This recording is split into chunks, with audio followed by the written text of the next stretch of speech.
यूं पागलों की तरह क्यों शोर मचा रहे हो? भंडारा होगा, सबको भरपूर प्रसाद भी मिलेगा, फिर वैत में क्यों चिल्ला रहे हो? बाबा, माई, आप ऐसे अपराधी की तरह क्यों खड़े हैं? सबको भीतर ले चलिए, प्रसादी की थालियां सबकी लगी हुई है।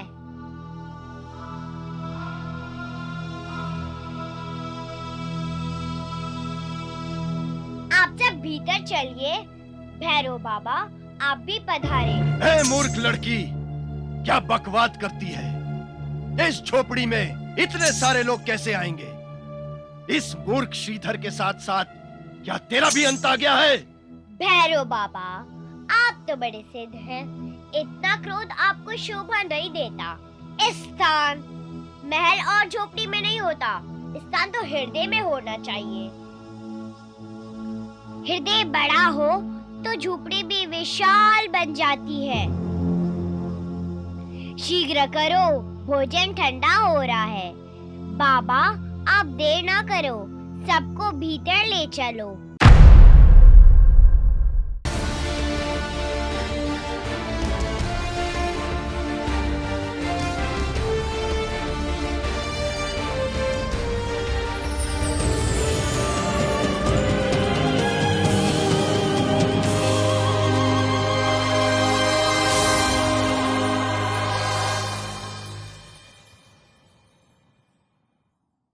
मेरी शादी को 4 साल भी नहीं हुए थे। अब्बा को दफना कराए तो कोराम मचा सारे शहर में। हालात बिल्कुल खराब थे। ऊपर से झेलम नदी का बांध टूट गया और सैलाब का पानी पहाड़ की ऊंचाई जैसा हाउस बोटों की तरफ लपका। कयामत की वो रात में मरते दम तक नहीं भूलूंगी।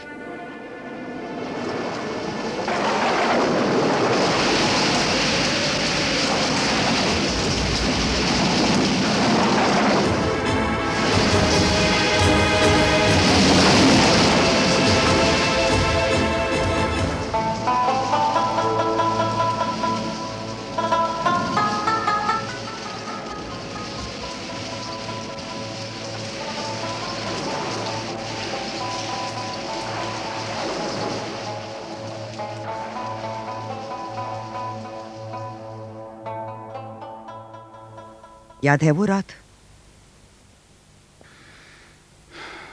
मत याद दिला वो कड़वी यादें।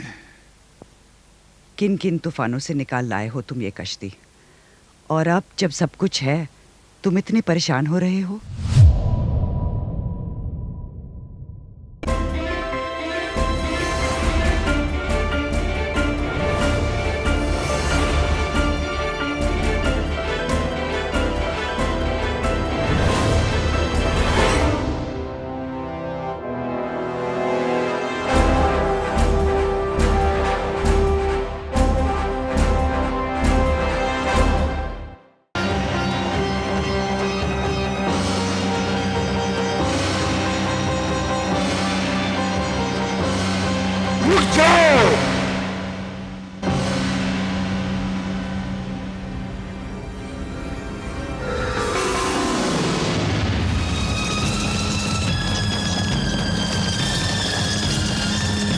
प्रणाम आचार्यवर। आयुष्मान भव। महामंत्री, आप असमय बिना पूर्व सूचना के कहीं कोई विशेष बात तो नहीं? आचार्य श्रेष्ठ, दानवराज महिषासुर इस समय अत्यंत उद्विग्न और अशांत हैं। गुरुदेव, भय के मारे हम उनसे कुछ पूछ भी नहीं सकते। हमें तो उनके निकट जाने का साहस भी नहीं है। न जाने असुराधिपति क्या कर बैठे।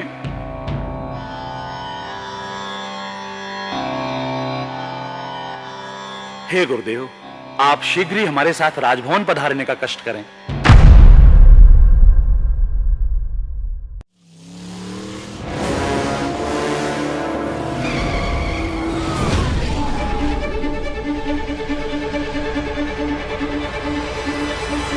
आरके, एक पेशेंट है मेरी।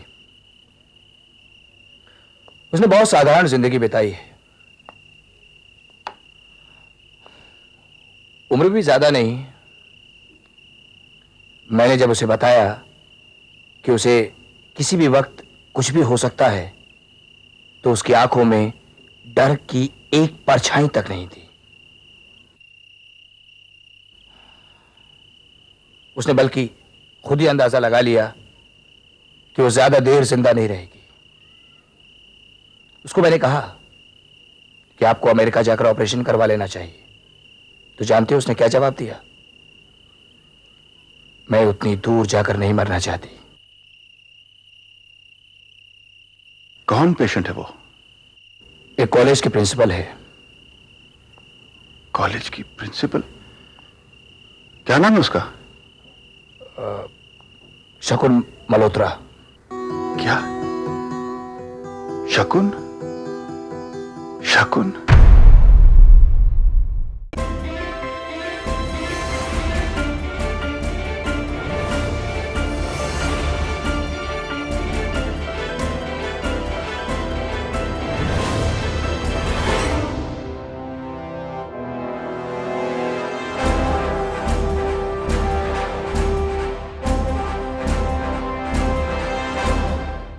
कहो नारद, अब तो अपने नेत्रों से देख लिया ना। एक साधारण मूढ़ बुद्धि गूंगा विद्या का अपार सागर बन गया, और उसके सामने महान ऐश्वर्य के स्वामी महाराज ने अपना मस्तक झुका दिया। उसके सम्मान में श्रेष्ठ श्रीमंत ही नहीं, सारी प्रजा जय जयकार कर रही थी। हाँ माते, मैंने स्वयं भाव विभोर होकर जय जयकार की ध्वनि सुनी है। श्रद्धा का वो जय घोष अभी तक मेरे कानों में गूंज रहा है। अब हमारे पति परमेश्वर यानी अपने पिताश्री ब्रह्मा जी को बता देना कि लक्ष्मी पुत्रों ने कैसे मेरा अनुग्रह प्राप्त विद्यासागर के चरणों में अपने पलक फावड़े बिछा दिए।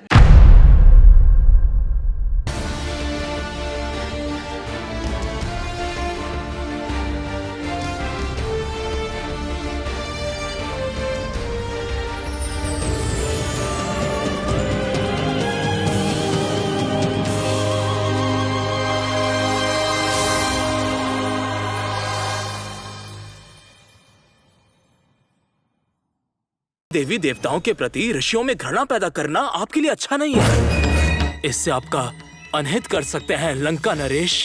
करने दो उन्हें, जो करना है वो करने दो। सब व्यर्थ है, व्यर्थ जाते हुए देखकर वो अपने आप दुखी हो जाएंगे।